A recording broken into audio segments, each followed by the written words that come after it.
Hey everybody, Super Squee here, the emotionally unstable gamer channel, back for more big list. Once again, it is late at night, and my wonderful fiance is asleep in the bed because she got stuff to do tomorrow.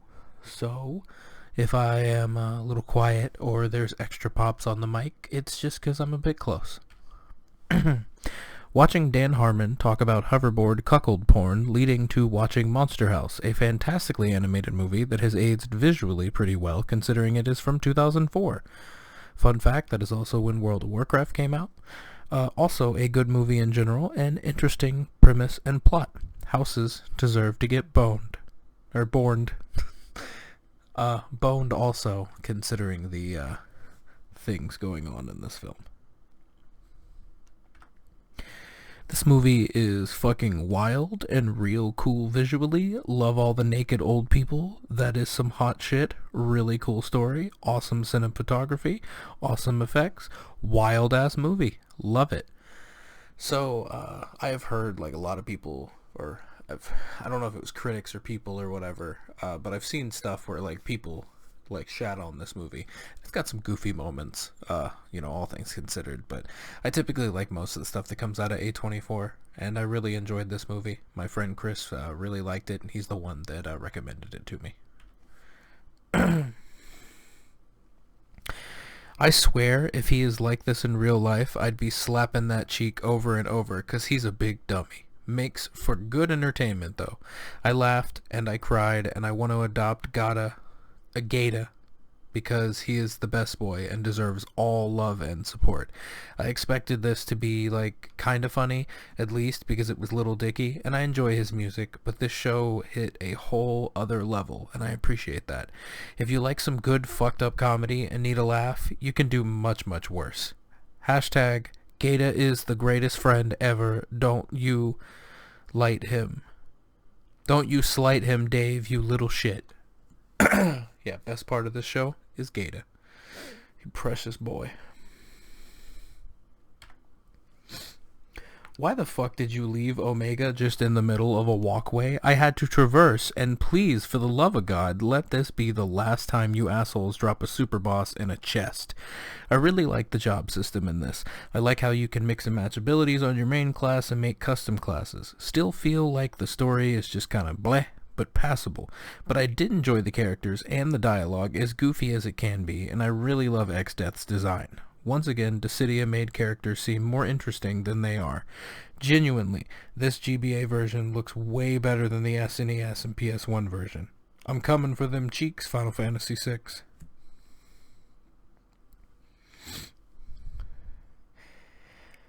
Dan Harmon is just a man with problems, a big fun man baby who needs therapy, just like a lot of us, and a very creative man baby. He have good friends, who he may believe shouldn't love him, but they do. You are not Dan Harmon, but you may suffer from the same. Don't be toxic, don't live your life around toxic people, and don't take for granted the good things you do have. So I really like Dan Harmon. I like the things he produces. Obviously, I don't know the man personally, but from the information I have about him, he just seems like a big fucking doofus who ultimately isn't a piece of shit, but can be a piece of shit.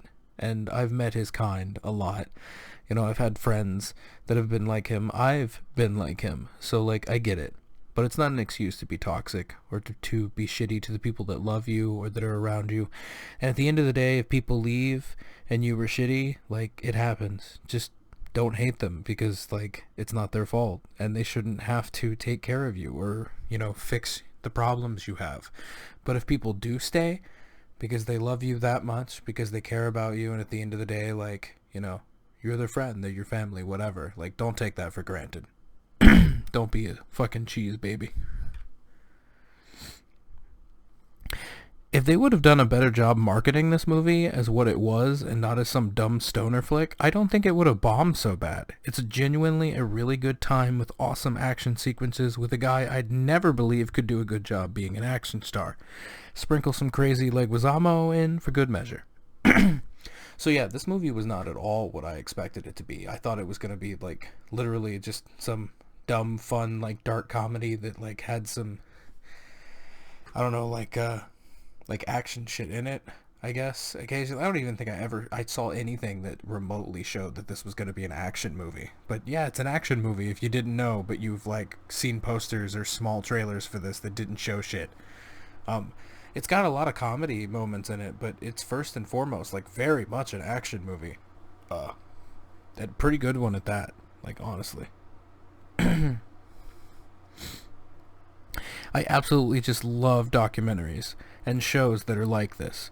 It made me just want to make homemade ramen and make my own broth and have a fucking fantastic time. It's so well paced and informative and just beautiful.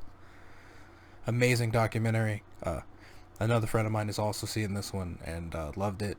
It is incredible. If you like ramen, you like documentaries, you like food, like any of that sounds like you. This is on Hulu last I checked. It may still be on there.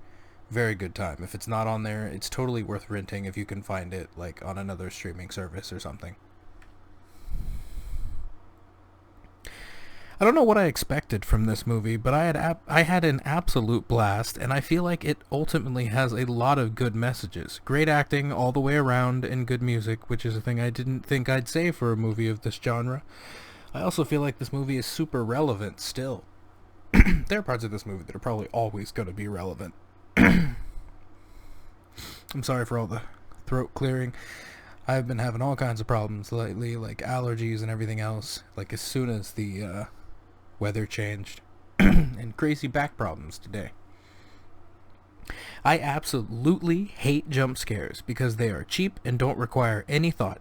If I suddenly toss a book at your face, you'll react the same way. If I just pop up out of the corner you weren't expecting me from, most people will get spooked. Not in an actual fear type of way. Most of the time, just a, "oh shit, I was not expecting that" kind of way. I want to be spooked because shit is unnerving and makes me uncomfortable, or because something makes me think deeper about something I don't want to think about. I don't think this movie is remotely as good as people seem to think, but I did enjoy the camera work, the aesthetic, and the monsters. The scenery is really cool, and I'm glad the movie relies less on jump scares as it does as it goes on. But the first 30 minutes of this movie is snooze-worthy, aside from one pivotal moment of viscera.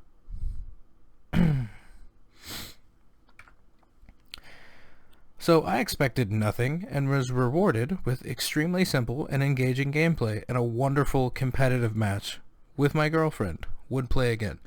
If you have the Switch Online, you can get this to play it. I wouldn't advise going and like emulating it. It's not that great, but like if you have a Switch, a couple extra controllers and a friend or something, or a couple friends, yeah, 1 or 2 players. So some friends, if you want to get drunk and play some ice hockey and trade the controller around, it's pretty fun. Like, it's dumb and it's fun, and we got real competitive, and we spent probably like 35 minutes on this game, which is more than I thought I would. I was just going to boot it up and look at it, but we played enough that I was like, you know what, I'll put it on the list.